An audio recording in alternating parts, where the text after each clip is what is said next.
So welcome to this talk on applications of linear algebra.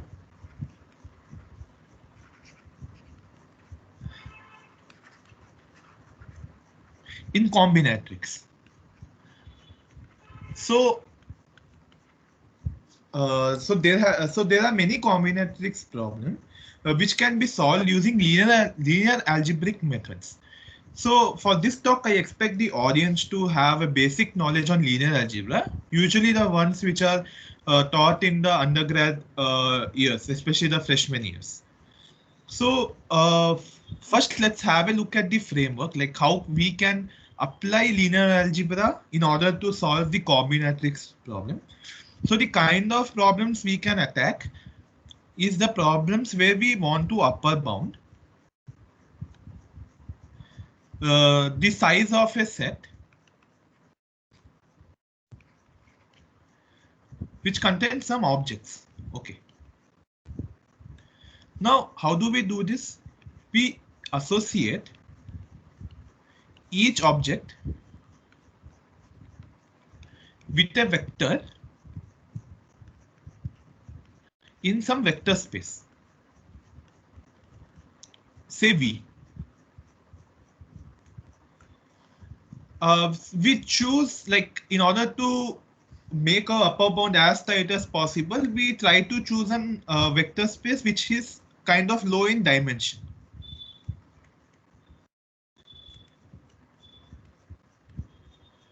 Now, what we show that the vectors which we get by associating each object.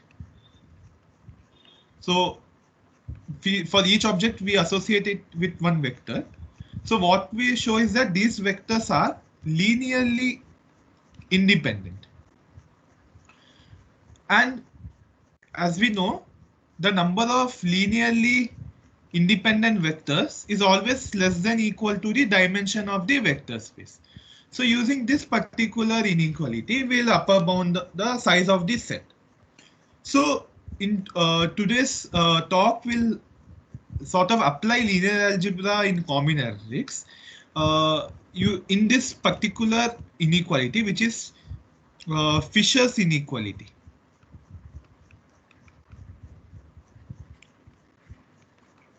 So this is a very famous inequality. So the Fisher's inequality states the following. Suppose you have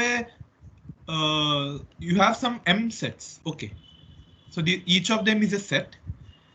So each of them basically is a subset of elements from 1 to n.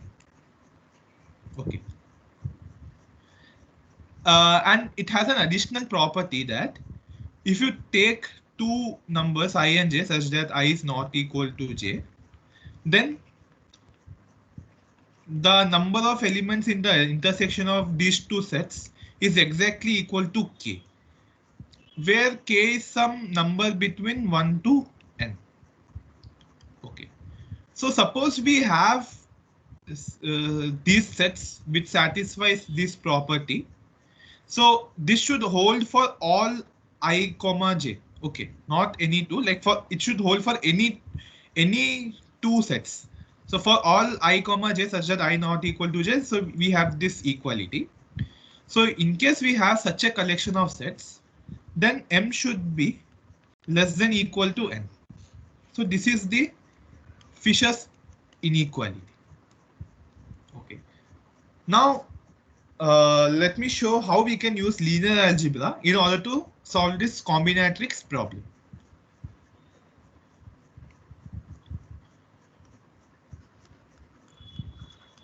So before we begin our proof, let us take you through some basic notations. So first, we define the dot product of two vectors. So these two are n-dimensional vectors, x1 to xn, and y is equal to y1 to yn. So dot product will be x1, y1 up to xn, yn. And another notation is something called incidence vector of a set. So for AI, we define something called incidence vector vi. So this Vi is an n-dimensional vector, Vi2 up to Vin, such that, say if a number j is part of Ai, then we have Vij equal to 1. And if this number j is not part of Ai, then Vij is equal to 0. Okay. So this is the definition of incidence vector. So if you want a small example, say so n is say 5 and Ai is say 1 comma 3. Then Vi will be 1 0 1 0 0. So as I told, for each set Ai, we find its incidence vector. So we sort of associate each Ai with a vector Vi, which is its incidence vector. Now, what we show is that these vectors Vi, so we have V1, V2 up to Vm. So these are linearly independent. And if these are linearly independent, then it directly follows that m is less than equal to n, because n is the dimension of this vector space. So as you recall here, it is n-dimensional. So a very standard way to prove that a set of vectors is linearly independent is to assume that is by contradiction, basically. So where we assume that there are some lambdas, say lambda 1 to lambda m, such that at least one of them is non-zero. And summation of lambda I vi's is equal to 0. So if this holds, then the vectors are said to be linearly dependent. So we are sort of assuming that the vectors are linearly dependent, and we'll arrive at a contradiction later. So before we start, we can show some useful observations. So Vi Vj's dot product is Ai if I is equal to j, and is equal to k if I is not equal to j. Okay. Now let's begin the proof. So using this inequality, using this equality. So using 1, we get this, which is 0 is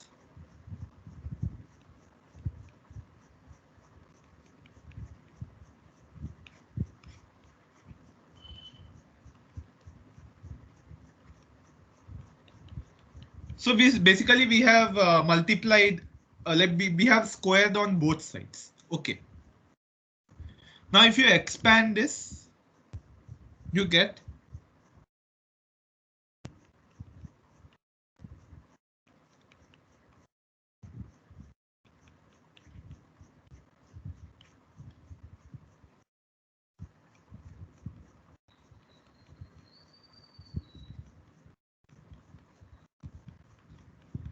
this particular expression, and then using these observations, we get the following simplification.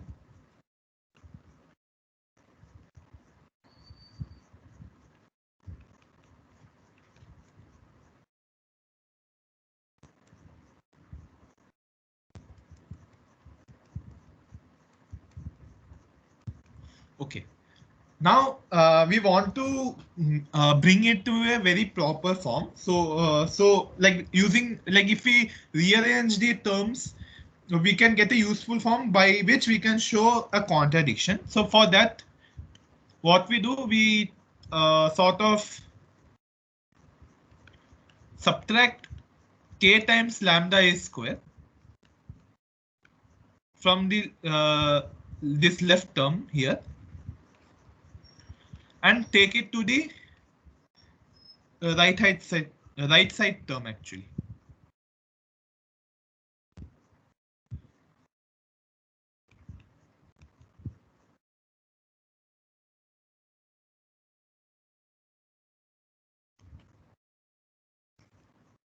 Now, if you observe, this is nothing but summation of lambda I whole square.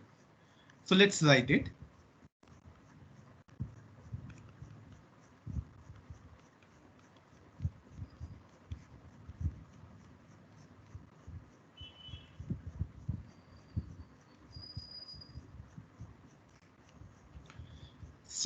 So this is the final equation which we get, and this is equal to 0.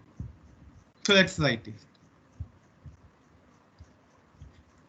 So now let's look at this left term first. Okay. So we know that since intersection of any two sets has exactly k elements, ai mod ai should be greater than equal to k. Okay. So this we get due to the fact that this is equal to k. So this implies this. And there is, say, there is only one number, say I dash, such that the number of elements in this set is exactly equal to k. So there can be at most one such number. The reason being that since intersection of any two sets is equal to k, so the other sets, since they have to intersect with this particular set, they should have more than k elements.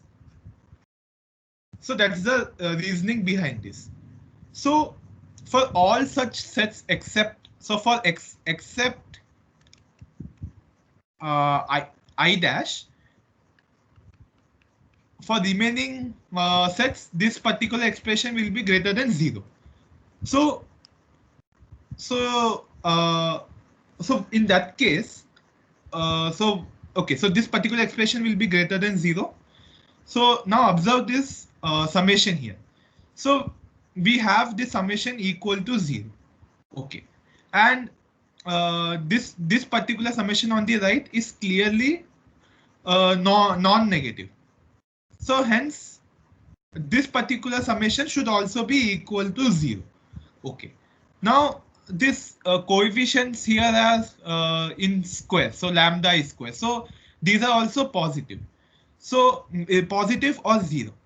So since this mod ai minus k is greater than 0, the corresponding lambda I has to be 0. Otherwise, this summation will become greater than 0, which is not possible because this is equal to 0. So except I dash, remaining all lambda i's are 0. And since we assume that the vectors are linearly dependent, lambda I dash should be not equal to 0 by our assumption. So this is the information which we get from this part. Now have a look at this part. So in order for this term to be 0, summation of lambda I should be equal to 0. But since only one lambda I is not equal to 0, this summation is actually not equal to 0 actually, because remaining lambda i's are equal to 0. So hence we have a contradiction here, like we have a contradiction that this particular summation is not equal to 0, whereas due to our assumption that this is linear, the vectors vi's were linearly dependent, because of that assumption only we got this particular expression here.